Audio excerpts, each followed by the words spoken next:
Hello everyone, श्रुति Ajay Gupta most welcome करती है आपका आपके अपने चैनल हेलो स्टडीज़ में। एंड आज हम स्टार्ट करते हैं आपका प्रॉब्लम सेट जो 2 का चल रहा था, उसके क्वेश्चंस बहुत सारे जो कंप्लीट कर चुके हैं, बचे हैं कुछ। कौन कौन सा बचा है? 13, 14 एंड 15। ओके, 13 स्टार्ट करते हैं। पूरे स्टार्स वाले प्रॉब्लम चल रहे हैं, है ना। बहुत उम्मीद करती हूँ कि आपको सब कुछ समझ में आया होगा। जो नहीं समझ आता ना, कमेंट सेक्शन पर एक बार बताइए, फिर से उसे रिवाइज करेंगे, फिर से उसे और एक्सप्लेन करेंगे। हमको इतना तो विश्वास है कि हमने आपको पॉइंट टू पॉइंट बताया क्या है, उसी के कारण हमारी जो वीडियोस है 1-1 क्वेश्चंस में ही कंप्लीट हो जा रही है। बहुत ज़्यादा लंबा चल रहा है। क्यों लंबा चल रहा है? क्योंकि आपको एक एक पॉइंट पकड़ के समझा रही है। ये स्टार्स वाले क्वेश्चन बहुत ज़्यादा IMP है, ठीक है। मोस्ट IMP आपके 11, 12 से लेकर आपके बहुत आगे तक के इससे रिलेटेड बहुत सारे क्वेश्चन आते हैं, कॉम्पिटेटिव एग्जाम्स में आते हैं। इसलिए हमने इसमें ज़्यादा टाइम दिया। हमको लेक्चर बहुत बढ़ रहा है, उससे कोई मतलब नहीं है, ठीक है। मेन हमारा मुद्दा ये है कि आप लोगों को चीज़ें समझ में आनी चाहिए, ठीक। तो चलो क्वेश्चन नंबर 13 स्टार्ट करते हैं। ये भी स्टार वाला है। Ranjana wants to distribute 540 oranges among some student if 30 students were more, each would get 3 oranges less. Find the number of students. क्या कहा जा रहा है? पहले क्वेश्चन को ही देखो। Ranjana wants to distribute, Ranjana distribute करना चाहती है, बांटना चाहती है क्या? 540 ऑरेंजेस। कितने हैं total oranges? 540। Okay, among some students, कितने स्टूडेंट्स? आई डोंट नो, ठीक है। इफ 30 स्टूडेंट्स वर मोर, अगर 30 स्टूडेंट्स बढ़ जाते हैं, each would get 3 oranges less, तो उनको कितने ऑरेंजेस लेस मिलते हैं? 3 ऑरेंजेस लेस मिलते हैं, ठीक है। तो find the number of student. तो नंबर ऑफ स्टूडेंट नहीं पता, ठीक है। तो नंबर ऑफ स्टूडेंट अगर हम x ले लेते हैं और क्या बोल रहे हैं? 540 ऑरेंजेस उनको डिस्ट्रीब्यूट करना जा रहा है। x स्टूडेंट को 540 ऑरेंजेस डिस्ट्रीब्यूट करेंगे, ठीक है। हमें नहीं पता वो x की वैल्यू क्या है, मतलब वो स्टूडेंट्स कितने। और क्या बोला जा रहा है कि अगर 30 स्टूडेंट बढ़ गए, मतलब ये इस x में 30 स्टूडेंट बढ़ गए, तो x + 30, एक तो x स्टूडेंट हो गए। अब ये जो x है स्टूडेंट है, उसमें से 30 और बढ़ गए, मतलब x + 30 बाद में जो बढ़ गए, तो each would get 3 oranges less. मतलब फिर सबको क्या हो जाएगा? 3 ऑरेंजेस कम मिलेंगे। पहले जितने मिलने वाले थे ना, उसमें से 3 कम मिलेंगे, ठीक है। तो अब क्या करोगे? ऑरेंजेस आपके उतने ही रहेंगे, ऑरेंजेस 540 ही रहेंगे, ठीक है। तो आप क्या करोगे? देखो x स्टूडेंट को 540 मिल रहे हैं, ठीक है। और बाद में क्या होगा? वही x + 30 को भी 540 मिल रहे हैं। तो देखो एक सिंपल सा एग्जाम्पल पहले बताते हैं, ये सबको भी छोड़ दो, ये भी दिमाग से बाहर जाएगा। देखो आपके पास अगर 6 चॉकलेट्स है, ठीक है, आपके पास 6 चॉकलेट्स है और आपको उसे 2 बच्चों में डिवाइड कर रहे हैं, ठीक है। आपके सामने 2 बच्चे हैं, उनको देना है वो 6 चॉकलेट्स को, तो कैसे देंगे? 2 बच्चों को चॉकलेट्स देंगे तो डायरेक्ट कैसे निकलेगा? 2 × 1 = 2, 2 × 3 = 6, मतलब एक बच्चे को 3 चॉकलेट्स, ठीक है। एक बच्चे को 3 चॉकलेट्स देगी। क्लियर हो गया? समझ में आ रहा है? देखो इजी वे में समझा रहे, छोटे छोटे नंबर्स लेके समझा रहे, जल्दी क्लियर होगा। अब देखो ये जो बच्चा है वो बढ़ गया, मतलब 3 बच्चे हो गए। पहले 2 बच्चे थे, अब 3 हो गए, है ना। चॉकलेट तो उतनी की उतनी है, चॉकलेट उतनी की उतनी है, तो 3 बच्चे हो गए। 3 × 1 = 3, 3 × 2 = 6, मतलब अब एक बच्चे को कितना मिलेगा? 2 चॉकलेट मिलेगा। क्लियर हो गया? बात समझ में आई ना? क्लियर हुआ ना? मतलब क्या होगा इसमें? अब बच्चे को कितनी चॉकलेट लेस मिलेगी? तो इसको हम कैसे करते? देखो इसका टोटल और इसका टोटल दोनों को माइनस कर दो। बच्चों में एक चॉकलेट से लेस होगी ना, ठीक है। अभी यहाँ पे क्या हो रहे थे? 2 बच्चों को 3 चॉकलेट मिल रही थी, ठीक है। अब 3 बच्चों को 2 चॉकलेट मिल रही, मतलब उन लोग के पास एक चॉकलेट अब कम हो गई। एक चॉकलेट कम हो रही थी, पहले 3 चॉकलेट मिल रही थी, अब 2 चॉकलेट मिल रही है। तो कितने से लेस हुआ? 1 से। तो देखो each would get 3 oranges less, ठीक है। तो ये फंडा आपको समझ में आ गया होगा, तो ये एकदम इजी समझ में आएगा। कैसे निकालते हैं कि टोटल है ये, ठीक है। ये आपका टोटल इतना ही और चॉकलेट है, यहाँ पे भी इतनी चॉकलेट है, लेकिन सिर्फ क्या नंबर ऑफ स्टूडेंट्स या नंबर ऑफ चिल्ड्रंस बढ़ते जा रहे हैं, तो उसके हिसाब से क्या कम होते जा रहा है कि उनको जो मिल रहा है ना, जो डिस्ट्रीब्यूट हो रहा है ना, वो क्वांटिटी कम होती जा रही है। क्लियर है? समझ में आ रहा है ना? तो ये फंडा हम यहाँ यूज करेंगे। क्लियर है? अब होप इसे देख करके आपको समझ में आया होगा कि अब ये कैसे निकालना है, ठीक है। तो देखो हमको कुछ चीजें तो मालूम है। हमने क्या बोला? हमने बोला ना टोटल नंबर ऑफ चॉकलेट लेंगे ऊपर, ठीक है, and number of children. Total number of chocolate and number of children, ऐसे यहाँ पर क्या लेंगे? Total number of oranges and number of students, ठीक है। तो हमारा निकल के आ जाएगा। अब देखो क्या करना है? Total number of oranges and number of students, ये दोनों। तो पहले कितने थे? इतने ही। पहले हमने ये क्या बताया आपको? पहले 2 थे, फिर ये माइनस, बाद में 3 हो गए, ठीक है। ऊपर का सेम है, तो ये दोनों को हमने क्या किया? माइनस किया। तो ये क्या निकल के आया? ये 3 निकल के आया, ये 2 निकल के आया। अब ये दोनों को हम माइनस करेंगे तो हमको आंसर क्या मिलेगा? कितना लेस मिल रहा है? 3 - 2 = 1। मतलब 1 लेस मिल रहा है। तो वैसे ही हम क्या करेंगे, ये दोनों को माइनस करेंगे। ये पहले का है, x स्टूडेंट को में 540 डिस्ट्रीब्यूट हो रहा है, अब x प्लस 30 स्टूडेंट में 540 में ऑरेंजेस में डिस्ट्रीब्यूट हो रहा है। ठीक है, तो दोनों को माइनस करेंगे, ये दोनों को माइनस करेंगे। और क्या बोला जा रहा है, अगर 30 स्टूडेंट मोर होते हैं तो each would get 3 oranges less, सबको 3 ऑरेंजेस क्या मिलेंगे, कम। जैसे यहाँ पर 1 ऑरेंजेस लेस मिला। क्लियर है, समझ में आ रहा? एक बार और समझो। देखो, अगर यहाँ ध्यान दो आप, हम बताते हैं। ठीक है, रंजना डिस्ट्रीब्यूट करी 540 ऑरेंजेस सभी स्टूडेंट्स में। ठीक है, ओके, ये हो गया। अब 30 स्टूडेंट्स फॉर मोर, तो 30 स्टूडेंट्स बाद में बढ़ गए, each would get 3 oranges less, तो सबको 3 ऑरेंजेस लेस मिलने लग गए। ठीक है, 30 स्टूडेंट बढ़े हैं, 3 ऑरेंजेस लेस मिले। यहाँ तक समझा? तो टोटल नंबर ऑफ ऑरेंजेस, ठीक है, एंड नंबर ऑफ स्टूडेंट्स, ये आपको निकालना है। तो क्या करोगे, तो उसको लिखने का जो तरीका है, ठीक है, वो लिखने का तरीका हमने ये फंडा तो आपको बता दिया। क्या है, ऑरेंजेस आपके 540 है, स्टूडेंट x है, फिर ऑरेंजेस आपके 540 है, स्टूडेंट्स आपके x प्लस 30 है। क्लियर हो गया? तो दोनों को माइनस करेंगे और सिंप्लीफाई करेंगे, और ये दोनों को जो जितना लेस मिला, मतलब 3 ऑरेंजेस लेस मिला, तो वो इज इक्वल टू 3 लिखेंगे। तो वो कैसे बनेगा एक बार बताते हैं, उसके बाद फाइनली जब अच्छे से दिखाएंगे ना तब समझेगा। देखो, बताया हमने minus 540 upon x plus 30 is equal to 3। 3 से लेस मिल रहा ना, 3 लेस मिल रहा, तो ये हमारा क्या बन गया, कंडीशन। समझ में आ रहा?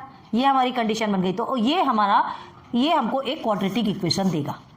ठीक है, इसको अच्छे से समझो, तब आपको समझ में आएगा कि ये रियल में है क्या। पहले क्या हुआ, कुछ स्टूडेंट्स को 540 ऑरेंजेस बट रहे थे, उसके बाद फिर हमको नहीं पता ना, तो इसको कैसे कट करने वाले हो, कैसे निकालेंगे। यहाँ तो चलो हमको मिला हुआ है चॉकलेट्स, 2 बच्चों में बांटना है। ठीक है, यहाँ हमको नहीं पता, और यहाँ पर भी पता है, तो वो x प्लस 30 स्टूडेंट पढ़े, लेकिन वो x क्या है, आई डोंट नो। ठीक है, तो ये इसको हमें पहले सॉल्यूशन करेंगे, सॉल्व करेंगे, निकालेंगे, तब कहीं जाकर के हमको क्वाड्रेटिक इक्वेशन बनेगा। फिर factorization method, formula method, comparing the square method, आपको कौन सा यूज करना है आप पे डिपेंड है, क्योंकि बहुत सारे मेथड हमने बताया है ना, कोई सा भी मेथड आप यूज कर सकते हैं। जनरली फैक्टराइजेशन मेथड यूज किया जाता है। ठीक है, तो एक क्वाड्रेटिक इक्वेशन हमको देगा, बन करके आएगा, और उसके बाद पूरे स्टेटमेंट के सहित में अच्छे से लिखेंगे, और उसके बाद फिर हमारा सॉल्यूशन निकलेगा, मतलब x की वैल्यू निकलेगी। x की वैल्यू निकलेगी तो फिर बाद में जो नंबर ऑफ स्टूडेंट बढ़े तो उनको कितना कितना कम मिला, 3 जो कम मिला, तो टोटल स्टूडेंट कितने हुए वो भी हमको मिलेगा। ठीक है, एक बार अच्छे से समझो। तो देखिए ऐसा आएगा। हाँ, अभी हमने आपको ऑलरेडी अच्छे से समझाया था। अब देखो क्या है, पहले समझा देना बहुत अच्छा होता है। ये फेयर करने से पहले आप एकदम उसको डिटेल में समझ लो, पहले रफली समझो, उसके बाद फिर हमको आगे बढ़ना है। ठीक है, एक एक पॉइंट को समझना है, फिर बाद में लिखना। अब देखो कैसा होता है, Ranjana wants to distribute 540 oranges among some student. ठीक है, 540 ऑरेंजेस उसको कुछ स्टूडेंट्स के बीच में बांटना था। इफ 30 स्टूडेंट्स और मोर, अगर 30 स्टूडेंट बढ़ जाते each would get 3 oranges less. अगर 30 स्टूडेंट बढ़ जाते तो उसमें से कितना, 3 ऑरेंजेस सबको लेस मिलेंगे। Okay, find the number of student, तो हमको स्टूडेंट्स के नंबर फाइंड करना है। ओके, तो students the number of student be x, हमको नहीं पता कितने हैं। ठीक है, x लिया, तो if the number of students are x, then each would receive 540 upon x oranges. बताया था हमने, है ना, एक छोटा सा आंसर चॉकलेट वाला बताया था कि 6 चॉकलेट को 2 बच्चों में बांटेंगे तो कितना मिलेगा। याद रखना, ये डिस्ट्रीब्यूशन वाला जो फॉर्मूला रहता है ना, डिस्ट्रीब्यूशन जो करना है, किसको कितना बांटना है, कितने लोगों को कितना बांटना है, तो वो इस प्रोसीजर में रहेगा। क्लियर है? और जो बढ़ जाते हैं, जब बढ़ जाती चीजें उतनी ही रहती है और लोग बढ़ते हैं, तो दोनों का आप क्या करेंगे, दोनों को डिवाइड करेंगे, और उसके बाद जो दोनों भी नंबर दोनों के आएंगे तो उनको आप माइनस कर दो, आपको समझ में आ जाएगा कि किसको कितना मिलने वाला है। ठीक है, ओके ओके, कहाँ पहुंचे थे, हाँ, तो ठीक है, 540 अपॉन x ऑरेंजेस हर किसी को मिलेंगे, हर स्टूडेंट को मिलेंगे। अब देखो, now the number of students are x plus 30। Students कितने बढ़ गए, 30 से बढ़ गए, पहले x थे, अब 30 और बढ़े, मतलब इफ बोल रहा है, इफ यदि, है ना, बढ़े नहीं बढ़ते, तो क्या बोल रहे हैं, then each would receive 540 upon x plus 30 oranges. ठीक है, मतलब जब 30 से बढ़ जाते स्टूडेंट, x में से 30 और बढ़ जाते, तो उनको x प्लस 30 इतने ऑरेंजेस मिलते। ठीक है, पहले कितना मिल रहा था, पहले इतने। ठीक है, पहले कितने ऑरेंजेस मिल रहे थे, 540 अपॉन x, और अभी कितने, 540 अपॉन x प्लस 30 ऑरेंजेस। समझ में आ रहा, क्लियर है? ये पहले का है, ये अभी का है, और कितने ऑरेंजेस लेस थे तो वो इक्वल होगा ना, ये सब में से कितने ऑरेंजेस लेस हुए तो इक्वल होगा। 30 स्टूडेंट जैसे बढ़ेंगे, तो देखो by given condition 540 upon x minus 540 upon x plus 30 is equal to 3। Clear हुआ? तो ये हमारा क्या बन गया, एक ऐसा इक्वेशन बन गया जो कि हमको क्वाड्रेटिक इक्वेशन देने जा रहा है। तो देखो, टेकिंग 540 कॉमन फ्रॉम न्यूमरेटर दोनों में 540 कॉमन है। ठीक है, हम उसे बाहर निकाल लेंगे, और अगर जब बाहर निकालेंगे तो इसके प्लेस पे क्या रहेगा, 1, कभी भी 0 नहीं रखना, क्योंकि देखो अगर उसको अंदर लेंगे 540 1 540 540 1 540 ऐसे ही सब्स्टिट्यूट करने वाले। ओके, तो आपका 1/x हो गया माइनस 1/x प्लस 30। ये इसे एक साथ सॉल्व करते थे ना तो आपको बहुत ज़्यादा प्रॉब्लम होती है, फिर इरिटेट होता है ना। तो ये सिंप्लीफाई करो ना, इसे कॉमन निकालो और 1/x माइनस 1/x प्लस 30। ठीक है, तो क्या करेंगे, क्रॉस मल्टीप्लाई करेंगे।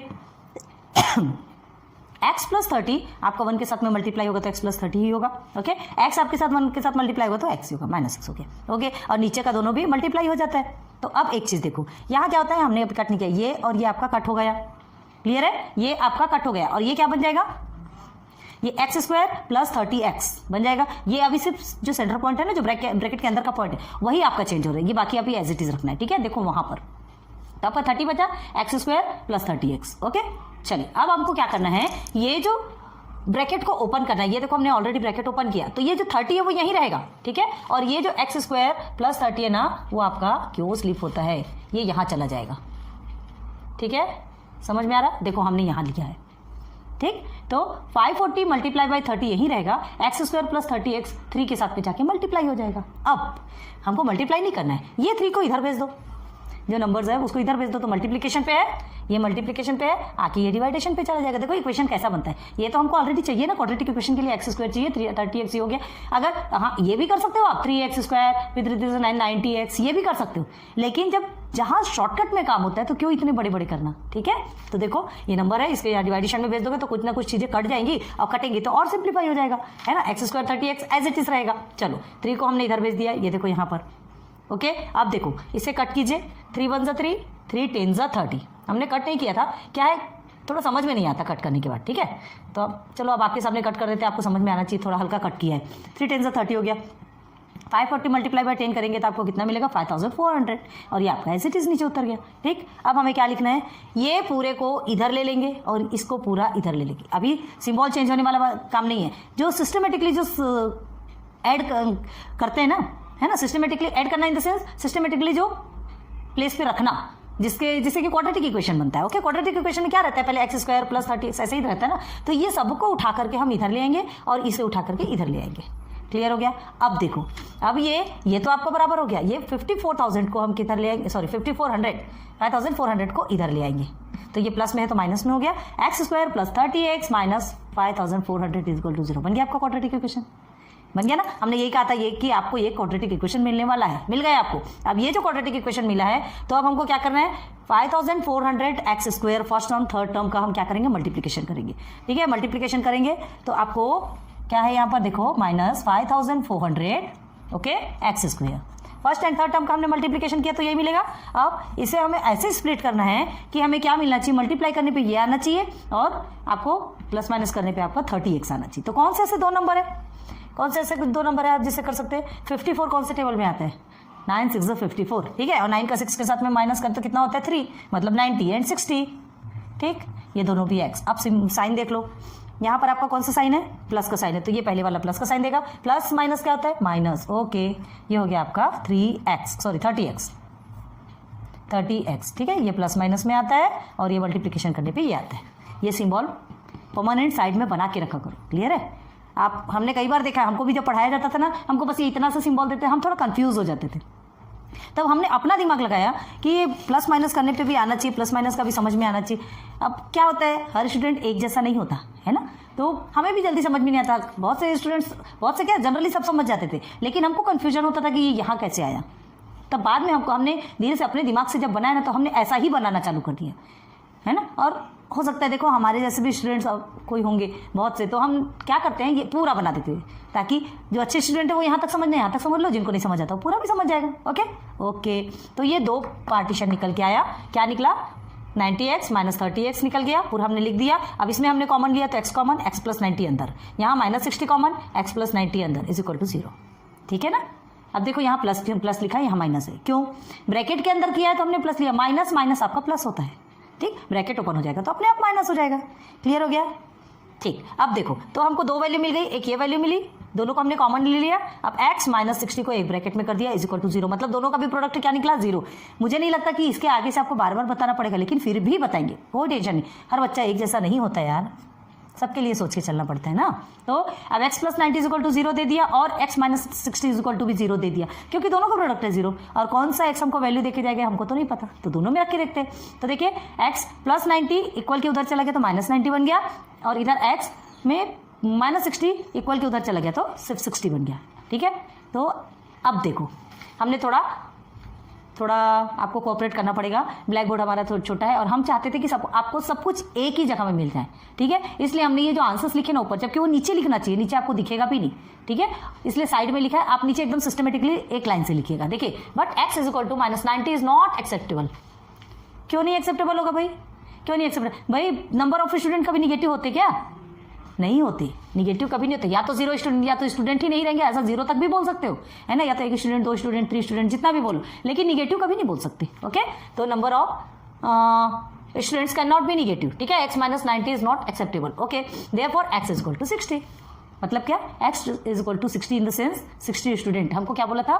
Find the number of student. मिल गया। ठीक है, अब आप बोल रहे होंगे कि x प्लस 30 फिर क्या है? देखो यहाँ इफ दिया, इफ 30 स्टूडेंट, अगर 30 स्टूडेंट बढ़ जाते, हमको जो स्टूडेंट फाइंड करना है वो इसका x की वैल्यू फाइंड करना है। ठीक है, तो टोटल स्टूडेंट आपके 60 थे।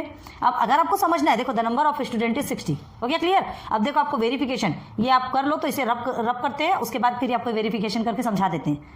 ये आपने नोट डाउन कर लिया क्या? तो इसे हम रब कर देते हैं, या तो चलो यहाँ वेरिफिकेशन करके समझा देते हैं, कोई प्रॉब्लम नहीं, फिर रब कर लेंगे। देखो आपको क्या कहा गया था? 540 अपॉन x, मतलब अगर 540 ऑरेंजेस है, इधर भी 540 ऑरेंजेस है। ओके, अब यहाँ x स्टूडेंट है और यहाँ x प्लस 30 है, तो x की वैल्यू हमको 60 मिल गई, है ना, और यहाँ क्या मिली? 60 प्लस 30 इज इक्वल टू कितनी हो गई? 90। तो हम यहाँ डायरेक्ट 90 लिखते हैं। ठीक है, अब क्या बोल रहे हैं? 3 लेस, तो कैसे 3 लेस होगा? देखो ये दोनों के बीच माइनस होगा, बताया था हमने एकदम ईजी वे में समझाया। और ये देखो ये यहाँ पर भी है, मतलब पहले का जितना है और बाद का जितना है, दोनों में, दोनों के जो आंसर्स निकलेंगे उसको माइनस करना है। तो देखो कैसे होता है, इज इक्वल टू जितना लेस है वो। ठीक, तो देखो ये 0 0 कट हो गया, ये 0 0 कट हो गया। क्लियर है? चलो यहाँ पे इज इक्वल टू 3 लिख देते हैं तो आपको जल्दी समझ में आएगा, जो 3 से लेस है ना वो समझ में आएगा। तो 6 1 6, 6 9 54, 9 1 9, 9 6 54। ओके, देखो 9 माइनस 6 इज इक्वल टू कितना हुआ? 3। देखो दोनों भी इक्वल आया कि नहीं? ये दोनों भी इक्वल आया कि नहीं? आया ना? आ रही बात समझ में? तो आपका इजी हो गया, आपका क्लियर हो गया कि 3 लेस मिलेंगे। अगर क्या है, पहले 9 ऑरेंजेस मिलते थे, फिर उसके बाद फिर सबको 6 ऑरेंजेस मिलने लगे, मतलब 3 ऑरेंजेस लेस मिलने लगे। आ गया क्लियर? नोट डाउन करो ना। आ जाइए क्वेश्चन नंबर 14। 13 अच्छे से समझ में आया ना? देखिए, जो भी चीज़ें नहीं समझती आप हमें कमेंट सेक्शन पे बता सकते हैं। ओके, हम आपके लिए सब कुछ फिर से क्लियर करके लेकर के आएंगे। ठीक है, चलो अब देखो, mister Dinesh owns and agricultural farm at village Talwai. मतलब मिस्टर दिनेश का एक एग्रीकल्चर फार्म, उनका खुद का एक फॉर्म है। ठीक है, उनका खुद का एक फॉर्म है, कहाँ? विलेज तलवई में। ठीक है, यहाँ तक समझ आ गया। आगे देखो, the length of the farm is 10 metre. Length of the form is 10 meter more than twice the breadth. Length of the form is 10 meter more than twice the breadth. मतलब breadth के twice से 10 metre मोर क्या है? Length है। ठीक है, अब देखो, in order to harvest rain water, मतलब खेती करने के लिए जो रेन वाटर को, he dug a square shaped pond inside the farm। मतलब जो बारिश का पानी आता है ना, खेतों में देखते होंगे कि छोटे छोटे तालाब बना के रखते हैं, छोटे और नहरें निकाल के रखते हैं कि ताकि खेतों के लिए पानी वहीं से हमको अवेलेबल हो जाए और कहीं ज़्यादा दूर जाना ना पड़े। पानी की बहुत ज़रूरत होती है खेतों में। ठीक है, तो इन्होंने क्या किया, अपने फॉर्म के अंदर ये क्या खोदा? एक छोटा सा पॉन्ड, छोटा सा तालाब खोदा। ठीक है, वो भी कौन सा तालाब? देखो स्क्वायर शेप। यहाँ पर शेप बहुत मैटर करती है, याद रखो। देखो यहाँ पे क्या दिया सबसे फर्स्ट में? Length and breadth. तो लेंथ एंड ब्रेड्थ किस में होता है? हाँ, लेंथ और ब्रेड्थ देखो अलग अलग बता रहा है, मतलब लेंथ और ब्रेड्थ आपका किस में होगा? रेक्टेंगल। ठीक है, आपका पॉन्ड खोदा है तो पॉन्ड आपका किस पे है? Square shape. थोड़ा कोशिश करते हैं बनाने की। ठीक है, अच्छे से नहीं बना कोई बात नहीं, आप समझते हैं, आप समझदार हैं। ठीक है, अब देखो, in order to harvest rain water he dug a square shaped pond inside the farm. Farm के अंदर उन्होंने क्या किया? एक क्या खोदा? पॉन्ड खोदा। तो देखो ये जैसे आपका ये है, अब अच्छे से बना के दिखाते हैं आपको। हाँ, ये आपका फॉर्म, हमारा नहीं, आपका नहीं, दिनेश का। ठीक है, और उन्होंने यहाँ पे क्या किया? एक स्क्वायर शेप क्या खोदा? इनसाइड द फॉर्म लिखा है, याद रखो। तो ये ऐसा बनेगा। ठीक है, तो अब ये शेप बताने के लिए हमने किया था, याद रखो। तो आपसे क्या बोला जा रहा है? Agriculture farm at village Talwai, the length of the farm is 10 more. ठीक है, twice the breadth. Okay, the harvest rain water collect करने के लिए he dug a square shaped pond inside the farm. Okay, then the side of the pond is 1/3 of the breadth. Pond का side कैसा? 1/3 of the breadth. अब square shape में है, मतलब एक साइड मिला मतलब चारों साइड बराबर होने ना, ऑल साइड्स आर इक्वल होते हैं स्क्वायर शेप में, ठीक है. और रेक्टेंगल में क्या बोलते हैं? Opposite sides are equal. Okay, तो ये 1/3 ऑफ द ब्रेथ मतलब ये भी सब सेम होंगे, ठीक है. एंड ऑफ द ब्रेथ कहाँ गया? हाँ, ऑफ द फॉर्म का 1/3 of the breadth of the farm. ये जो ब्रेथ है ना, इसका 1/3 क्या है? किसका साइड है? इस पॉन्ड का side. The area of the farm is, अब एरिया ऑफ द फॉर्म, ये फॉर्म का जो एरिया है ना, is 20 times the area of the pond. Area of the farm is 20 times the area of the pond. ये pond का 20 times है क्या? एरिया ऑफ द फॉर्म, ठीक है. Find the length and breadth and farm and of the pond. Of दो time लिखा है. Okay, find the length and breadth of the farm and of the pond. मतलब क्या चीज फाइंड करना है आपको? एक तो लेंथ फाइंड करना है और ब्रेथ फाइंड करना है किसका? फॉर्म का, ठीक है. और पॉन्ड का भी फाइंड करना है. तो पॉन्ड में तो वन साइड ये 1/3 ऑफ एक्स आपको दिया है, तो पॉन्ड में तो ऑल साइड्स आर इक्वल है, एक फाइंड करेंगे आपको पूरा का पूरा मिल जाएगा. स्क्वायर शेप्ड है, ठीक है. क्लियर हो गई बात? यहाँ तक अच्छे से समझ में आ रहा है? अब देखो, हमें यहाँ पे ब्रेथ नहीं दिया गया, हमने पूरा पढ़ लिया, देखा कि आपने ब्रेथ मिला नहीं मिला. तो देखो सबसे पहले फर्स्ट में तो चलो ठीक है, उन्होंने विलेज तलवेल में उनका एक एग्रीकल्चर फॉर्म है वो तो खत्म. आगे देखो, the length of the farm is, आपसे क्या बोला जा रहा है? जो लेंथ है ना, of the farm is 10 more than twice the breadth. अब आपको ब्रेथ नहीं दिया गया, मतलब हम ब्रेथ किसको ले लेंगे? ब्रेथ भी हम एक्स लेते हैं. तो आपका लेंथ क्या होगा?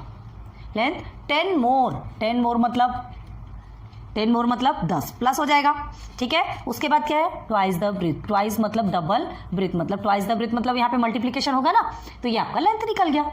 क्लियर है? अब देखो ये दो चीजें बन गई, एक ब्रेथ मिल गया, एक लेंथ मिल गया. अब आगे देखो, the side of the pond is 1/3 of the breadth. Side of the pond is 1/3 of, हाँ ये स्क्वायर शेप्ड पॉन्ड है आपका ना. Side of the pond, side of the pond, अभी सिर्फ समझा रहे हैं, अच्छे से देखो, ठीक है. साइड ऑफ द पॉन्ड क्या है आपका? 1/3 ऑफ क्या? एक्स. 1/3 ऑफ लिखा है मतलब मल्टीप्लीकेशन होता है, याद रखना. एक्स क्यों एक्स? 1/3 ऑफ ब्रेथ लिखा है, ब्रेथ हमारा एक्स है, ठीक है. तीनों भी चीजें आपको मिल गई. क्लियर है? तो ये तीनों चीजें मिल गई, तो लेंथ ऑफ ब्रेथ आपका मिल गया किसका? फॉर्म का. तो पहले हम फॉर्म का एरिया निकालेंगे, फिर ये पॉन्ड का मिला तो पॉन्ड का एरिया निकालेंगे. पॉन्ड का इसका क्या होता है? L/B होता है एरिया. एरिया ऑफ रेक्टेंगल क्या होता है? यहाँ पे एरिया ऑफ रेक्टेंगल नहीं लिखेंगे क्योंकि ये आपका फॉर्म है, तो एरिया ऑफ द फॉर्म लिखेंगे, है ना. भले वो रेक्टेंगल शेप में, लेकिन नाम तो लिखना है ना. अब उसके बाद फिर क्या लिखने वाले? Area of the pond. Area of the square नहीं लिखेंगे. तो एरिया ऑफ द पॉन्ड हमारा क्या होता है? साइड स्क्वायर, या तो फिर उसे हम और क्या लिखते हैं? साइड इंटू साइड, मतलब तो दोनों एक ही है, चाहे आप ये लिखो चाहे आप ये लिखो. 2 टाइम्स साइड है तो साइड स्क्वायर लिखा है, ठीक है. And area of the form क्या होता है? Area of the rectangle L/B, ठीक है. तो सबसे पहले हम क्या निकालेंगे? एरिया ऑफ द फॉर्म, और दूसरा निकालेंगे एरिया ऑफ द पॉन्ड, ठीक. ये दोनों निकलने के बाद फिर क्या होगा? हमें x की वैल्यू मिलेगी. x की वैल्यू मिलेगी तो हमको लेंथ मिलेगा. x की वैल्यू मिलेगी, x की वैल्यू मिली तो पहले तो ब्रेथ मिलेगा. ब्रेथ मिला तो हमको वैसे ही लेंथ मिल जाना है. क्यों? क्योंकि हम x के प्लेस पे सब्स्टिट्यूट कर सकते हैं. और उसके बाद फिर लेंथ भी मिलेगा, और उसके बाद फिर हमको पॉन्ड की भी वैल्यू, मतलब जो पॉन्ड है ना, पॉन्ड का जो लेंथ है, मतलब लेंथ ब्रेथ क्या? पॉन्ड का साइड मिल जाएगा. स्क्वायर शेप्ड है मतलब हम उसको लेंथ और ब्रेथ तो नहीं बोलेंगे ना, ठीक है. क्लियर हो गया? यहाँ तक अच्छे से समझ में आई चीजें? देखो ये क्वेश्चन देखिए, ये क्वेश्चन को हमको लिखने में थोड़ा सा बहुत ज्यादा टाइम लिखा, और आपको बहुत छोटा छोटा शायद दिख रहा होगा, है ना. या तो आपको अच्छे से दिख रहा होगा, हमें कुछ भी समझ में तो नहीं आ रहा है, ऐसा देख रहे तो हमको अभी लग रहा, लेकिन यूट्यूब में अपलोड होने के बाद नहीं मालूम कैसा होगा. अगर नहीं समझे तो प्लीज टेक्स्ट बुक से थोड़ा सा देखिएगा, कोऑपरेट कीजिए हमारे साथ, है ना. क्योंकि क्या है, बड़ा ये क्वेश्चन को हम इतना बड़ा लिखे तो हो गया, हमारे लिए तो ब्लैक बोर्ड में स्पेस ही नहीं है. ओके, तो ये क्वेश्चन देखिए, और क्वेश्चन के हिसाब से पहले क्या बनाना है हमको? ये फॉर्म करना है ना. इससे हमको क्या मिलेगा? x की वैल्यू जो मिलेगी, फिर उसके बाद फिर हमको क्या? इक्वेशन मिलेगा. फिर हमारा ये क्वाड्रेटिक इक्वेशन बनाएंगे, उसको सॉल्यूशन निकालेंगे, तब हमको x की वैल्यू मिलेगी, फिर लेंथ ब्रेथ सब निकल आएगा. क्लियर हो रहा है क्या यहाँ पे?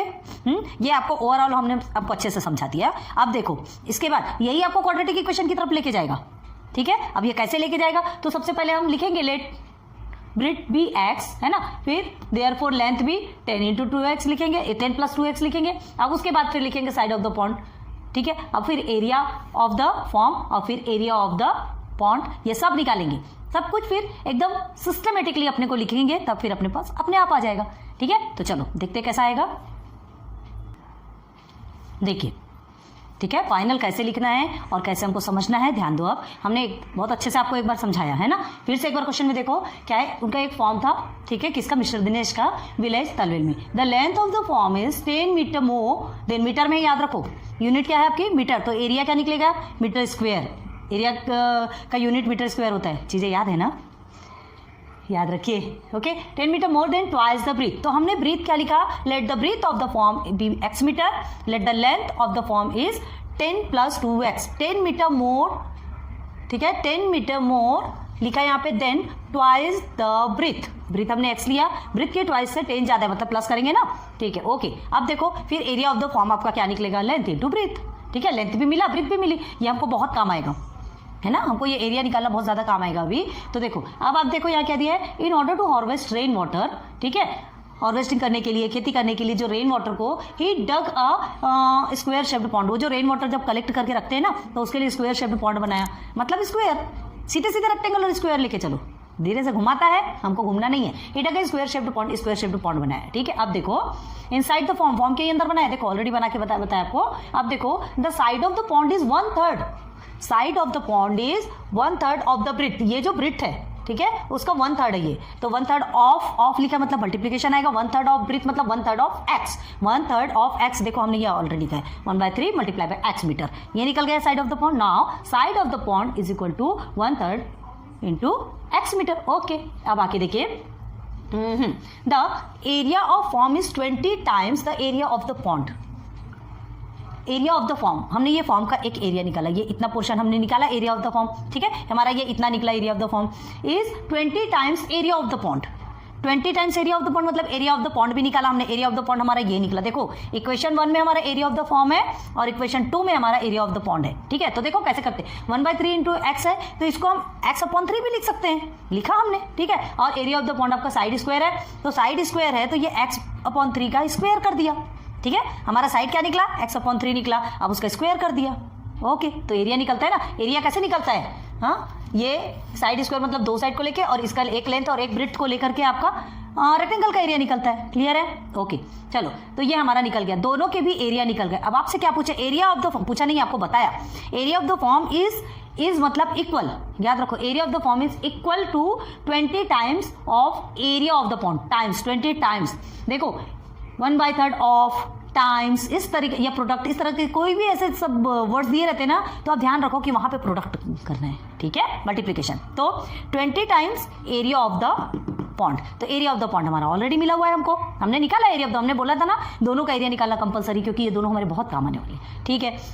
तो ये एरिया ऑफ द क्या farm, area of the farm is equal to 20 times of area of the pond, हो गया आपका, निकल गया। एरिया ऑफ द फॉर्म हमारा क्या निकला था, 10 + 2x मल्टीप्लाई बाई x, ये जो ब्रिथ है ना, ब्रिथ का इतना ज्यादा, ओके, ब्रिथ हमारा निकला ना, क्या निकला था ब्रिथ, देखो कहाँ निकला है, ये देखिए, लेंथ इंटू ब्रिथ, तो ये ब्रिथ x है, यहाँ पे हमने मल्टीप्लाई नहीं किया इसलिए आपको ऐसा लग रहा होगा, नहीं किए तो मतलब तो समझ में आ रहा है ना, ये आपका ब्रिथ है, ये आपका पूरा लेंथ है, क्लियर है। ओके, अब इसे सिंप्लीफाई करेंगे तो क्या होगा, ये 10x हो गया और ये 2x² हो गया, ठीक है। इसे सिंप्लीफाई करेंगे तो क्या होगा, देखो ये x² इसके साथ और ये 3 3 से 9, तो 20 मल्टीप्लाई बाई x²/9। अब और इसको सिंप्लीफाई करेंगे, ठीक है, तो क्या होगा, ये जो 9 है ना, ये जो 9 है इसको हमने इधर ट्रांसफर कर लिया, यहाँ डिनोमिनेटर में, तो यहाँ मल्टीप्लिकेशन पे आ गया, देखिए ये आ गया, ठीक है।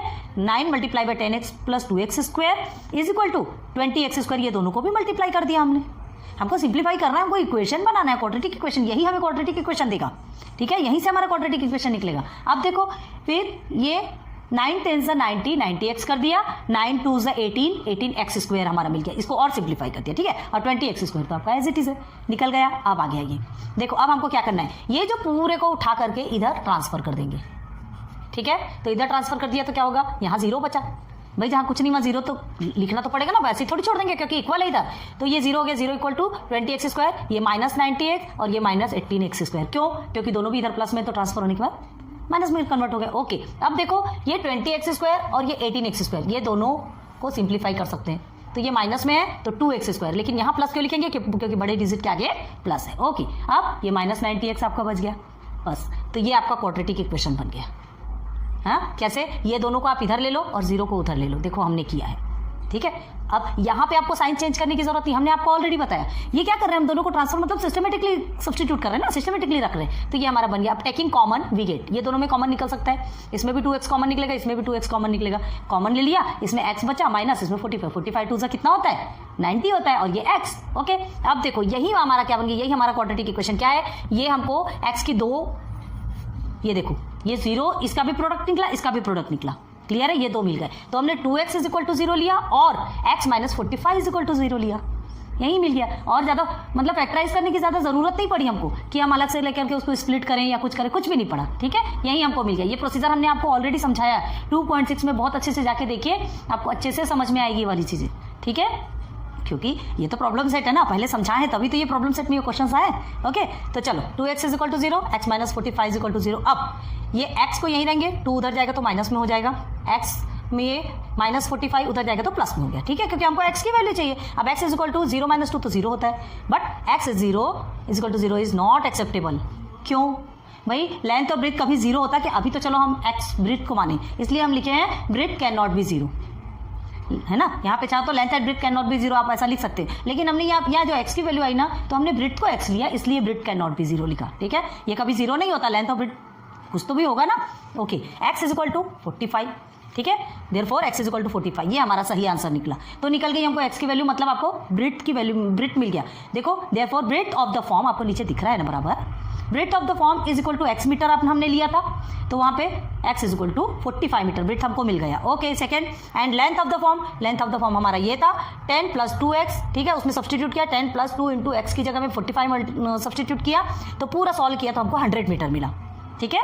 मतलब लेंथ ऑफ द फॉर्म, ये जो फॉर्म का लेंथ है ये हमको 100 मीटर मिला, ये ब्रेथ हमको कितना मिला, x की वैल्यू 45 मिली। Okay, and side of the pond, side of the pond हमारा क्या था, x/3 लिया था हमने, है ना, x/3 था मल्टीप्लाई बाय x, ब्रेथ का 1/3 था, याद रखो। तो 1/3 ऑफ ब्रेथ मतलब x की वैल्यू 45, ब्रेथ 45 है, तो 1/3 ऑफ ब्रेथ, 3 से हम क्या करेंगे 45 को कट करेंगे ना, तो 3 1 3 हो जाएगा, 3 5 15, तो 15 मीटर आ गया। ये देखो आपका ये साइड 15 मीटर। तो यहाँ पर हमको एक ही चीज़ लेना है, क्योंकि स्क्वायर में क्या होता है, ऑल साइड्स आर इक्वल होते हैं, क्लियर है। अब देखो ये सब चीज़ मिल गया, बस सीधे सीधे आंसर लिखना है। Therefore breadth of the farm is equal to 45 metre, length of the farm is equal to 100 metre, side of the farm is pond is equal to 15 metre. ये पॉन्ड है, याद रखो, ठीक है, क्लियर हुआ। बहुत अच्छे से समझाया, एक एक चीज़ पकड़ के समझाया, बहुत अच्छे से ध्यान दो, ठीक है। क्या है जो चीज़ें हमको देखो, कितना कितना बड़ा आंसर है, ऐसा लगता है इसको देख करके ऐसा लगता था कि भगवान इसे छोड़ देना चाहिए, आउट ऑफ क्वेश्चन कोर्स हो जाना चाहिए, हमें भी ऐसा लगता है। बड़े बड़े क्वेश्चन को बड़ा और छोटा मत देखो, बहुत ईजी है ना। बस क्या है, हमको लेंथ ब्रेथ मिल गई, एरिया निकालना है, एरिया निकल गया, सबकी वैल्यू को सब्सटीट्यूट किया और सॉल्व कर लिया। अब इसको देख करके तो एम ही समझ में आ जाता है, ठीक है। देखो कंफ्यूज नहीं होना है, समझ आ रहा है ना आपको, प्लीज कमेंट सेक्शन पे बताइए, पहले नोट डाउन कर लो। Okay, question number 15, this is your last question of problem set 2, ठीक है। ये भी विथ स्टार है, मोस्ट टाइम पे क्वेश्चन है आपको। कौन सा क्वेश्चन नंबर 8 9 10 11 12 13 14 15 पूरे क्वेश्चंस आपके विथ स्टार वाले हैं। बहुत ज़्यादा EMP है, बहुत अच्छे से हमने आपको क्लियर करवाया। अब ये 15 को देखो, ठीक है। देखो, a tank fill completely in 2 hours. देखो हम थोड़ा बहुत बारीक बारीक में लिखे, आप यूट्यूब में तो बहुत फैसिलिटी है, थैंक्स फॉर यूट्यूब कि उसने इतनी ज़्यादा फैसिलिटी दी है कि जिसके पास थोड़ी कमी है उसे भी वो पूरी कर देता है ना। आप थोड़ा सा जूम करके देखिएगा, आपको सब कुछ मिलेगा। और नहीं तो क्वेश्चन आप टेक्स्ट बुक से देख सकते हैं, ठीक है। हम स्पेस के कारण हमको थोड़ा आपको चीज़ें अच्छे से क्लियर करवाना है, इसलिए हमको ये चीज़ को थोड़ा सा शॉर्ट करना पड़ता है। ओके, तो चलो, a tank fill completely in 2 hours, ठीक है। एक टैंक है, ठीक है, completely fill in 2 hours if both the taps are open. Both the taps are open कितने देखते हैं, if only one of the taps is open at the given time. अगर एक टाइम पे एक ही टैप खुला है, the smaller tap takes 3 hours, तो smaller tap takes 3 hours more than the large one to fill the tank. मतलब यहाँ पे कितने नल है, 2 नल है, ठीक है, 2 नल है। यहाँ पे ऊपर में नहीं बताया गया कितने नल है, ऊपर में सिर्फ क्या बता दिया गया है कि 2 hours if both the taps are open, ठीक है। ये अब यहाँ पे बताया कि एक स्मॉलर है और एक क्या है, लार्जर है। 2 टैप है, दोनों में से क्या बोल रहा है, अगर दोनों मिलके एक टैंक को भरते हैं तो वो टैंक कितने घंटे में भर जाएगा, 2 घंटे में भरेगा, ठीक है। और क्या बोल रहा है, अगर इफ वन टाइम मतलब सेपरेट, अगर छोटा वाला जो नल है वो चालू होता है, बड़े नल चालू नहीं होता, तो क्या होता है, देखो smaller tap takes 3 hours more than large one. Then आया, देन याद रखो, बार बार बता रही है, जो देन आता है ना उसके बाद वाला जो कुछ भी होता है वो एक्स सपोज लिया जाता है। हर बार हर क्वेश्चन में आपको यही चीज क्लियर करवा रहे हैं, तो ठीक है। अब देखो, how much time does tap to fill the tank completely, मतलब जो टैंक है ना, पूरा भरने के लिए कितना टाइम लेगा, कितना टाइम लेगा। How much time does tap to fill the tank completely. Clear, समझ में आया? ठीक है। आपसे क्या पूछा जा रहा है, दोनों जो टैप है वो दोनों मिलके अगर भरते हैं टैंक को तो कितने आवर्स में भरता है, 2 आवर्स में भरता है। ठीक है। अब देखो, how much does the tank fill the tank completely, मतलब क्या बोला जा रहा है, दोनों जैसे सेपरेट भरेंगे, सेपरेट अगर भरते हैं तो कितना टाइम लगता है। ठीक है, कितना टाइम लगेगा, छोटे नल को कितना टाइम लगेगा, बड़े नल को कितना टाइम लगेगा। चलो तो अब देखते हैं। अब यहाँ हमने कुछ बना के रखा है, ये चार्ट आप अपने इसमें अच्छे से साइड में बना के रखो। ये पता है ये कैसा क्वेश्चन है, एक 2.6 में क्वेश्चन नंबर 8 देखिएगा, पिंटू एंड निशु वाला, सेम हमने क्लियर करवाया है आपको। क्लियर है? उसमें क्या हुआ था, उनमें निशु जिस काम को जितने दिन में खत्म करती है उससे 6 डेज ज़्यादा पिंटू को लगते हैं, 6 डेज ज़्यादा पिंटू को लगते हैं, मतलब वो वर्क डन, और दोनों मिलकर अगर वो काम को करे तो 4 दिन में खत्म हो जाता है। ठीक है, ऐसा उसमें भी बताया गया। सेम क्वेश्चन तो है, ये सेम ही क्वेश्चन है, बस थोड़ा फंडा चेंज कर दिया गया तो आपको लगेगा। और उसमें भी हमने आपको चार्ट बताया था, ये चार्ट आपको कंपलसरी, अगर आपने रट्टा मार लिया, अगर आपने लिख लिया, वर्क डन का फॉर्मूला आपको पता है, तो फिर आप कुछ भी सॉल्व कर सकते हैं। ठीक है, तो इसको जल्दी से नोट डाउन करो, तब फिर हम आगे बताएंगे। अभी इससे रिलेटेड और बहुत सारी चीज़ें आगे बताने की, टेंशन वाली बात नहीं है, बहुत सारी चीज़ें आगे बताएंगे। ठीक है, तो ध्यान दो अच्छे से। तो अब देखो क्या है, आपको पहले ये चार्ट को तो छोड़ो, पहले इधर आ जाओ। Tank completely fill in 2 hours, सबसे पहले वाली कंडीशन में देखो 2 आवर्स, अगर 2 घंटे में भरता है, दोनों मिल करके देखो दोनों भी चालू है। ठीक है, तो ये 2 घंटे में पूरा का पूरा भर जाएगा। हो गया फर्स्ट कंडीशन कंप्लीट। अब सेकंड कंडीशन में, if only one of the tap is open, one of the tap, एक और ये 2, ये बड़ा नल है, ये छोटा नल है। ठीक है, is open at the given time, अगर दोनों में से कोई भी एक अगर गिवन टाइम पे खुलता है तो स्मॉलर टैप टैक्स 3 आवर्स मोर, स्मॉलर टैप को कितना लगता है, 3 आवर्स मोर, मतलब +3। ठीक है, हाँ। देन द लार्जर वन, हमको लार्ज का नहीं पता तो लार्ज का हमने x ले लिया, तो ये हो गया आपका x + 3। ठीक है, ये छोटा नल का हो गया x + 3 और ये लार्जर का हो गया x। मिल गई दो चीज़ें मिल गई, एक लार्जर का मिल गया और आपको स्मॉलर का मिल गया। ओके, अब how much time does tap to fill the tank completely, तो उनको फिल करने में टोटल कितना टाइम लगेगा। ओके, मतलब सेपरेट जैसा पूछ रहा है। तो अभी देखो हम ये 2 चीज़ बता रहे हैं आपको, पहले ध्यान दो, ये बड़ा नल है और ये छोटा नल है। ठीक है, अगर हम देखते हैं कि अगर ये एक टैप को 2 घंटे में भर देता है, ठीक है, सिर्फ बड़े नल की बात कर रहे हैं, 2 आवर्स में भर देता है। ठीक है, तो मतलब वो कितना है, 1 घंटे में कितना भरेगा। ठीक है, तो 1 घंटे में कितना भरेगा, 1 घंटे में इतना भरेगा, 1 आवर में इतना भरेगा, मतलब 1/2 भरेगा। क्लियर है? और 1 आवर में कितना भरेगा, 1/2। ठीक, ये जितना ये जो पूरा फिलअप हो जाता है ना, ये जो हमारा आंसर निकलेगा ये =1 ही होगा, याद रखना। क्या =1, ये आपको अभी नहीं समझ रहा होगा, बताते हैं। अभी देखो =1 इन द सेंस एक ही टैंक तो भरेगा ना, ये देखो 1 आवर में हाफ भर रहा, फिर 1 आवर में हाफ भर रहा। ठीक है, मतलब 2 आवर में ये पूरा भर गया, पूरा एक भर गया, तो =1 हुआ। अब यहाँ देखो, अगर ये जो छोटा नल है, ठीक है, ये 3 घंटा लगाता है उसी चीज़ को भरने के लिए, 3 घंटा लगाता है, तो 1 घंटे में कितना भरेगा ये, तो इसको 1 घंटे में ये 1/3 पार्ट भरेगा। ठीक है, सेकेंड घंटे में भी ये 1 आवर हो गया, ये 1 आवर, और ये भी 1/3 पार्ट भरेगा, ये भी 1 आवर में भरेगा, 1/3 यहाँ पर भी 1 आवर में भरेगा, मतलब टोटल आवर हो गया 3 आवर में तीनों भर गया। तो 1 घंटे में वो 1/3 पार्ट, सेकेंड में 1/3 पार्ट, थर्ड में 1/3 पार्ट, है ना, और ये भी इक्वल होके 1 आएगा। कैसे आएगा, देखो इसको देखो, पहले 2 आवर्स में भरा है 1/2 प्लस 1/2, पूरा भरा है। ओके, डिनोमिनेटर सेम है, 2 है आपका, 1 + 1 2, 2 1 2, 2 1 2 = 1 आ गया। अब इधर देखिए 1/3 प्लस 1/3 प्लस 1/3 = डिनोमिनेटर पूरा 3 है, 1 2 3, ये 3 3 1 3, 3 1 3 आ गया =1, आ गया =1। समझ में आ रहा? तो =1 मतलब ये 3 घंटे में जो ये पूरा भर रहा तो उसका इक्वल कितना आएगा, 1 आएगा। अब ये चीज़ अच्छे से क्लियर हो गई, इसको अच्छे से नोट डाउन करो। अभी हम आगे नहीं बढ़ेंगे, जो हम रियल में जो लिखना और बताना है ना वो हम बाद में बताएंगे, पहले इसको आपको समझना बहुत ज़रूरी है। ठीक है, ये बेसिक क्लियर नहीं होगा तब तक आप वो नहीं कर सकते। अब देखो ये भी हमने आपको बता दिया, 2 घंटे में जो दोनों मिलके पूरा भर रहे हैं। सेकंड कंडीशन भी आपकी क्लियर हो गई, ठीक है, कि लार्जर टैप अगर x घंटे में भरता है तो smaller tap x plus 3 hours ज़्यादा लगता है लार्जर से। ठीक है, अब उसके बाद फिर दोनों को कितना टाइम लगेगा टैंक को भरने में, कंप्लीटली भरने के लिए कितना टाइम लगेगा। तो हमने आपको ये एक प्रोसीजर बताया, ये एक तरीका बताया कि इसको कैसे फाइंड करते हैं। ठीक है, तो चलो अब आ जाओ चार्ट में। Chart of work done in hours, उसमें क्या था, वर्क डन इन 1 डेज था, याद है आपको। वर्क डन इन 1 डेज आपका किसमें था, पिंटू एंड निशु वाले में, याद होगा अगर आपने देखी होगी वीडियो, और नहीं तो बैठ जाओ उसको देखो, तो ये तो बहुत जल्दी आपके लिए चिंदी हो जाएगा। ओके, तो चलो work done in hours, okay chart है ना। तो देखो ये लार्जर टैप है, ये स्मॉलर टैप है, और both larger and smaller tap together. तो देखो larger tap x total number of hours है, ये पूरे टोटल नंबर, ठीक है, मतलब इतने घंटे में ये पूरा भरेगा, एक्स घंटे में। ठीक है, एक्स घंटे में पूरा भरेगा, तो वर्क डन इन 1 आवर कितना होगा, मतलब 1 घंटे में कितना काम होगा, 1/x। ठीक, total number of hours 1 total number of hours आपको लेना है, याद रखना। अगर ये फंडा याद है तो आप वर्क डन का कोई भी काम कर सकते। वर्क डन ही तो हो रहा है, काम ही तो हो रहा है, पानी भरने का काम हो रहा है ना, वर्क हो रहा है। तो टोटल नंबर ऑफ आवर्स ये है आपका। ठीक है, तो ये टोटल नंबर ऑफ आवर्स, ठीक है, ऊपर में 1 रहेगा upon total number of hours. Clear है, मतलब ये कितना, ये 1 घंटे में 1/x काम हुआ उसका।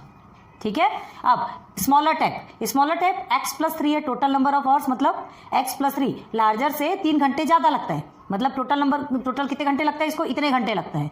ठीक है, तो 1 घंटे में कितना भरेगा, तो 1/x प्लस 3। सब में डायरेक्ट 1 कर दो, जिस या तो रेसिप्रोकल बोल सकते हो तो रेसिप्रोकल भी बोल दो, कोई टेंशन नहीं। अब देखो both larger and smaller tap together कितना 2 घंटे में भरते हैं, लिखा है ना सबसे पहले, दोनों मिलकर 2 घंटे में भरे, तो 1 घंटे में कितना भरेंगे, तो 1/2। ठीक, 1/2। अब देखो यहाँ पे क्या बोला है कि 2 घंटे में पूरा भरते हैं मिलके, दोनों मिलके 2 घंटे में पूरा भरते हैं। ठीक है, तो देखो सेपरेट दोनों कितना भरेंगे, सेपरेट दोनों अगर 1 घंटे में दोनों इतना भरते हैं सेपरेट, चलो यहाँ पे लिख के बताते हैं, इसको छोटा कर देते हैं तो ये आपके लिए और इजी हो जाएगा। ठीक है,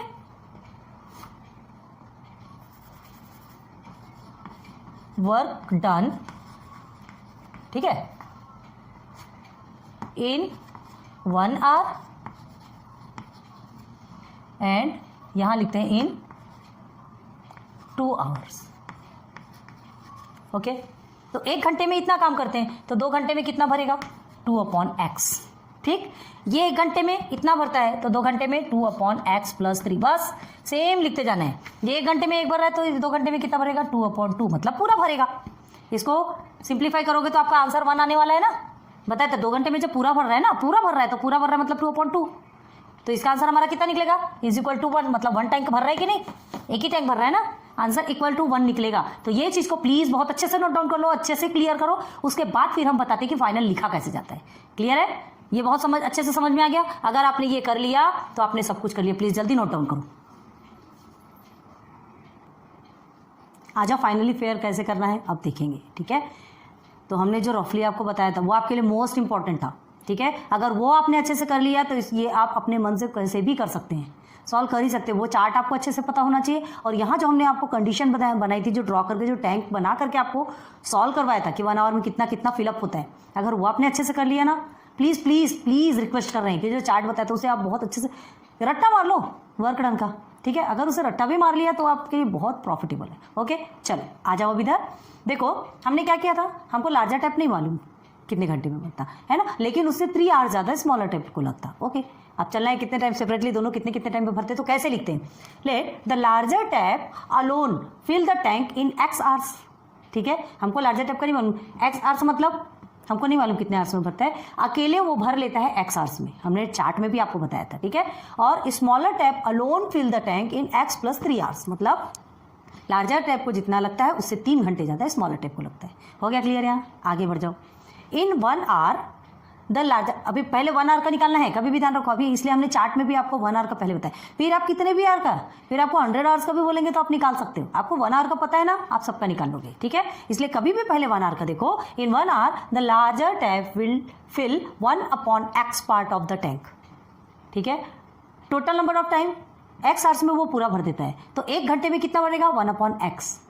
ठीक है, समझ आ रहा है ना, चार्ट देखो और समझो, आपको वैसे ही बनाना है। वर्क डन का फॉर्मूला ही है ये, वर्क डन का फॉर्मूला ही है 1 टोटल नंबर ऑफ टाइम, अगर डेज है तो टोटल नंबर ऑफ डेज, ये वर्क डन का फॉर्मूला है। वर्क डन का फॉर्मूला आ गया तो फिर आप कभी कुछ नहीं बोल सकते। ठीक है, तो याद रखो कि अगर ये टोटल नंबर ऑफ टाइम ये लार्जर का है तो उसका 1 घंटे का टाइम ये है, ठीक है, अब आगे देखो, in one hour the smaller tap will fill, smaller tap का टोटल कितना है, इतनी देर में वो पूरा भर देता है, तो 1 घंटे में कितना भरेगा 1/x+3, ये टोटल नंबर है और ये उसका 1 घंटे का। क्लियर हो गया, 1 घंटे में इतना भरेगा, ये टोटल नंबर में से ये 1 घंटा आपका कटेगा। तो चलो अब देखो, हमको तो 2 आवर्स का पूछा है ना, यहाँ पे क्या 2 आवर्स में बहुत दोनों मिलके क्या करते, टैप को भरते, तो 2 घंटे में जब दोनों मिलके टैप को भर देते हैं तो एक कितना भरता होगा और दूसरा कितना भरता होगा। ऑब्वियसली बड़ा नल जो है उसका फोर्स ज़्यादा रहेगा तो उससे ज़्यादा पानी भरेगा, छोटा नल है उसका फोर्स कम रहता है, बेचारा छोटू सा रहता है ना, तो उसका जो फोर्स कम रहता है तो वो थोड़ा धीरे धीरे करके भरेगा। तो भाई बड़ा नल तो ज़्यादा ही पानी भरेगा ना, 2 घंटे में मिलकर के दोनों फिलअप कर रहे हैं, दोनों 2 घंटे में मिलकर फिलअप कर रहे हैं, तो ऐसा नहीं है कि लार्जर जो टैप है वो पूरा 2 घंटे में फिलअप कर रहा है, नहीं, ये कंफ्यूजन में मत रहना, लार्जर और स्मॉलर दोनों मिल रहे हैं तब 2 घंटे में पूरा कर रहे हैं। ठीक है, तो अभी देखो यहाँ पे क्या हो रहा है, अब हमको 2 घंटे का निकालना है, 2 घंटे में दोनों ने मिलके 2 घंटे में भरा, तो देखो 1 घंटे का हमको 1/x और 1/x+3 मिल गया, तो in 2 hours the larger tap will fill 2/x। ठीक, 1 घंटे में 1/x, 2 घंटे में 2/x, जितना है आपका टोटल और यहाँ पे जितने घंटे हैं आप लगा दो, तो ये आपका इक्वेशन 1 बन गया। ठीक है, 2/x part of the tank up and in 2 hours the smaller tap will fill 2/x+3 part of the tank, ये आपका बन गया 2। ये दोनों हमारा काम आने वाला है ना, क्योंकि 2 घंटे की बात चल रही बाय गिवन कंडीशन। अब गिवन कंडीशन क्या है, वो tap together fill the tank in 2 hours, दोनों टैंक मिल करके 2 घंटे में भर रहे हैं। तो अब देखो क्या होता है, फ्रॉम 1 and 2, ये 1 और 2 में से लेना है, larger tap fill tank in 2 hours plus smaller tank fill tap in 2 hours. यहाँ पे ऐसे लिखते तो अच्छे समझेगा। ठीक है, तो ये 2 आवर्स में 2+x भर रहा, ये 2/x और ये 2 आवर्स में 2/x+3, तो दोनों को प्लस करेंगे, दोनों प्लस कर रहे हैं तभी तो एक टैंक फिल हो रहा है। ठीक है, और कंप्लीटली आपका इक्वल टू क्या आएगा, हमेशा 1 आएगा। हमने आपको ऑलरेडी आपको इसके पहले समझा दिया है ना, जस्ट इसके पहले हमने जो आपको चार्ट बनाया था उस टाइप पे समझाया, तो पूरा मिलके 1 आएगा। 1 क्यों आएगा भाई, एक ही टैंक भर रहा ना। ठीक है, तो बस अब इसे सिंप्लीफाई करना है, हम क्या करेंगे, क्रॉस मल्टीप्लाई करेंगे, तो देखिए यहाँ 2x+3 थ्रू मल्टीप्लाई बाय और ये 2x हो गया, ये दोनों मल्टीप्लाई हो जाएंगे। क्लियर हो गया, अब ये क्या करेंगे, 2x और 2 3 6 हो गया, 2x then x² and 3x is equal to 1, ये साथ में लिखते चलिए। ठीक है, इसे छोड़ना नहीं है। अब 2x आपका 4x हो गया, ये 6 हमने ऐसे ही नीचे उतार लिया। अब ये जो x² है ना, ये आपका इधर चले गया, x² + 3x हमारा इधर चल गया, 1 के साथ में मल्टीप्लाई हो गया। अब 1 के साथ में मल्टीप्लाई करेंगे तो ऐसे ही आने वाला है ना, 1 के साथ में तो और कुछ होता नहीं। अब देखो ये 4x + 6 को हमने पूरा इस साइड ले लिया, हमको क्या बनाना है, क्वाड्रेटिक इक्वेशन, यही हमें क्वाड्रेटिक इक्वेशन देगा। ठीक है, तो देखो यहाँ पे 0 बच गया, x² + 3x, ये -4x -6। ओके, अब ये 3x और 4x आपका सिंप्लीफाई हो सकता है, तो क्या आएगा आंसर, -x आएगा। 4 और 3 में माइनस होगा तो -x क्यों आएगा, क्योंकि बड़े डिजिट क्या कि माइनस है। चलो ये हमने पूरे को इधर ला लिया, x² - x + 6 और ये 0 सीधे सीधे उधर चला गया। यहाँ तक समझ आया। ये चीज़ों को आप बार बार समझाने की ज़रूरत नहीं है, लेकिन फिर भी हम समझाएंगे क्योंकि हमारा काम है। ठीक है, तो यहाँ तक आपको समझ आ गया। बस अब क्या करना है, फैक्टराइजेशन मेथड। ठीक है, तो -6x² first term and third term को मल्टीप्लाई करेंगे, ये देखो हमने किया यहाँ पे, थोड़ा स्पेस छोटा छोटा करके लिया। प्लीज प्लीज प्लीज कोऑपरेट कीजिए हमारे साथ। +6x² है, -3 एंड +2, 3 2 6 आपको मल्टीप्लाई करके आगे देखो हमने मल्टीप्लाई, एंड 3 और 2 में माइनस करेंगे तो -x, मतलब 1 आएगा, तो 1 नहीं भी लिखे तो चलता है। आगे हमारा -x, तो इसके प्लेस में हम -3x + 2x लिख दिया, प्लस फिर कॉमन निकालेंगे तो x - 3 दोनों साइड में कॉमन, इधर आपका +2 बाहर निकल जाएगा, x - 3। अब ये माइनस क्यों आया आप पूछोगे, ये माइनस क्यों आया आप बोलोगे, भाई देखो दोनों साइड में क्या है आपका, ये यहाँ पर भी माइनस, यहाँ भी माइनस, अगर यहाँ पे प्लस करेंगे तो प्लस प्लस पूरा प्लस होता है, ये क्या है यहाँ पे माइनस और प्लस। ठीक है, प्लस और माइनस आप करेंगे तो आपका माइनस ही आने वाला है ना, सही चल रहे हैं ना हम, हाँ सही है। ठीक है, तो ये दोनों माइनस को, ये x - 3 को आप साइड में लोगे और x + 2 आपका यहाँ आएगा, इज इक्वल टू में आ गया आपका 0। क्लियर है, चलो अब आगे बढ़ेंगे। कहीं तो भी कंफ्यूजन जा रहा क्या, हाँ कंफ्यूजन है, तभी हमको लग रहा है कंफ्यूजन क्यों है। जस्ट मिनट, ये हमारा -6 है, हमने 6 प्लस किया है नहीं से, ओके ओके ओके, देखो यहाँ -6 लिखा है, हम यहाँ सब जगह प्लस करते चल रहे हैं, इसीलिए हमारा रॉन्ग आ रहा है ना, हो गया बस, ये माइनस है ना ऑलरेडी, तो ठीक है ना, माइनस माइनस आ गया हमारा माइनस, है ना, बस ये x - 3, सॉरी होता है यार कंडीशन, देखो यहाँ हमने ऑलरेडी लिखा है लेकिन यहाँ थोड़ा सा कंफ्यूज हो गए थे। ओके चलो, दोनों x - 3 को निकाल लिया, x + 2 इज इक्वल टू 0। अब देखो 0 दोनों का फैक्टर है, दोनों में से कौन से x हमको वैल्यू देके जाएगी हमें नहीं पता, लेकिन तो दोनों में हम लेंगे x - 3 is equal to 0, x + 2 is equal to 0, then x is equal to -3 को उधर कर दिए तो 3 हो गया, x इज इक्वल टू 2 को उधर कर दिए तो -2 हो गया, प्लस वाले तो x is equal to -2 is not acceptable. क्यों, क्योंकि टाइम कभी निगेटिव में नहीं बताता, टाइम हमेशा पॉजिटिव में बताता है। ठीक है। तो because time can not be negative, therefore x is equal to 3, मतलब x की वैल्यू हमारी क्या आ गई, 3 आ गई। मतलब जो लार्जर टैंक जो है ना, जो लार्जर टैंक जो है वो क्या करेगा, टैंक को फिल 3 घंटे में, 3 घंटे में पूरा भर देगा। सेपरेट सेपरेट निकाल रहे हैं, अब स्मॉलर देखकर देखो, and x plus 3 is equal to 3 plus 3, x की वैल्यू रखे हमने, x की वैल्यू 3 रखे तो 6, मतलब स्मॉलर टैंक जो है, ये स्मॉलर टैंक को कितने घंटे में पूरा करेगा, भरेगा 6 घंटे में, ठीक है। ये लार्जर टैप, तो देखो देयरफॉर ये आपका आंसर है, हमने थोड़ा छोटा लिखा है, the larger tap fill the tank in 3 hours and the smaller tap fill the tank in 6 hours. इसे आपको नीचे सिस्टमेटिक लिखना है ना। हमने स्पेस के चलते हम ऐसा कर, हम ये चाहते हैं कि आपको पूरा का पूरा एक ही ब्लैक बोर्ड में मिल जाए ताकि आपको कंफ्यूजन ना हो, ठीक है। पार्टीशन आप समझ सकते हैं यार, ये फर्स्ट, ये सेकंड, ये थर्ड, ओके। और ये जो साइड में किया ये तो हमने फैक्टर्स निकाले, तो होप आपको बहुत अच्छे से समझ आया होगा, समझा ना, कोई भी प्रॉब्लम नहीं है। सब कुछ हमने पहले एक तो रफली भी समझा दिया, चार्ट भी बता दिया आपको, पूरा भर के भी बता दिया, और ये पूरा एक एक पॉइंट क्लियर करवा दिया, ओके। क्लियर हो गया, चलो नोट डाउन करो।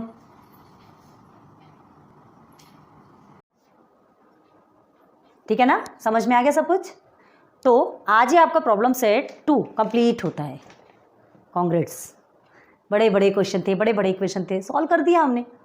देखो जब तक उसकी डीप में नहीं जाओगे तब तक आपको कुछ नहीं मिलेगा। हमको ऊपर से देख देख के उड़ के निकल लेंगे कि नहीं ये हमारे सर के ऊपर से उड़ रहा है, हमें इसे नहीं करना है, तो वो तो वैसे भी उड़ने वाला है, ठीक है। एक बार घुस जाओ उसके अंदर, जब तक घुसोगे नहीं ना तब तक वो चीज़ें आपके हाथ में नहीं आने वाली।